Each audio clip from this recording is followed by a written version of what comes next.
अस्सलाम वालेकुम नाजरीन। ड्रामा सीरियल शेर की नेक्स्ट एपिसोड में आप देखेंगे फजर को पुलिस गिरफ्तार करने आई तो वो परेशान हो जाती हैं और उसकी वालदा भी।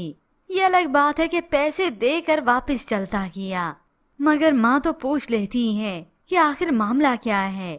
तो फजर अपनी वालदा को सारा मामला बताती है कि उसके वालिद उससे चाहते हैं कि वो अपने हाथ रंग दे खून से, वो भी शेर जमान के। ऐसे में कुछ ही देर हुई थी कि उसके वालिद यहाँ पर आ जाते हैं। मैं तो कहता हूँ तुम उसे मेरे हवाले कर दो और खुद साइड पे हो जाओ, मगर फजर ऐसा नहीं करना चाहती। हकीकत में तो फजर को शेर से मोहब्बत हो चुकी है। वो वालिद के आगे तो खामोश हो गई। तो कुछ ही देर के बाद फजर के पास आई शेर की कॉल। वो उसे बुलाता है, याद करता है और दोनों वीडियो कॉल करते हैं। मुझे आज समझ आई है कि मैं तुम्हारी तरफ आखिर क्यों खींचा चला आता था। जाना तो मुझे रिदा के पास होता था, मगर मैं तुम्हारे पास आ जाता। यूँ तभी फजर बताती है कि अब उसका फोन बंद होगा, क्योंकि उसके फोन को भी अब ट्रैक कर रहे हैं। वैसे इतना मुश्किल काम तो नहीं था। फजर के फोन को ट्रैक करते और उसी वक्त इस शेर का मालूम हो जाता। वो तो लोकेशन पर भी पहुंच सकते थे।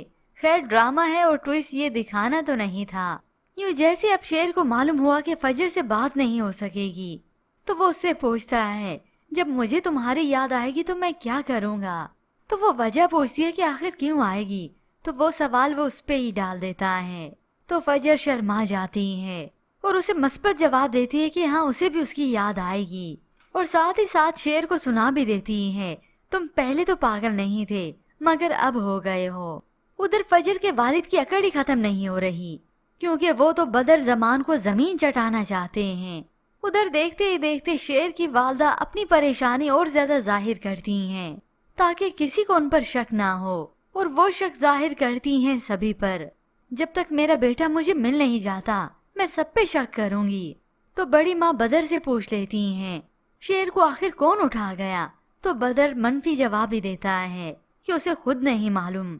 तो उधर सुबह हुई तो फजर को गिरफ्तार करने के लिए पुलिस आ गई। अब इनके आने से पहले ही वो बेल ले चुके थे। तभी वो गुस्से से इस पुलिस वाले से भी बात करते हैं। तो दूसरी जानिब शेर की अचानक से तबीयत फिर से खराब हो गई। अब तो फजर भी उसके पास नहीं, तो वो और डॉक्टर का इंतजाम करते हैं। वही यहाँ पर आकर इस शेर को देखता है, क्योंकि फजर तो मुनासिब वक्त देखेगी तभी यहाँ पर आएगी, वरना उसे डर है कि उसका पीछा करते हुए कोई यहाँ तक पहुँच ना जाए। यूँ अब वक्त गुजरने के साथ साथ शेर की तबीयत में बेहतरी आती चली जाएगी। जब तक बदर जमान उसके पास पहुंचेगा तब तक शेर बहुत बेहतर हो चुका होगा।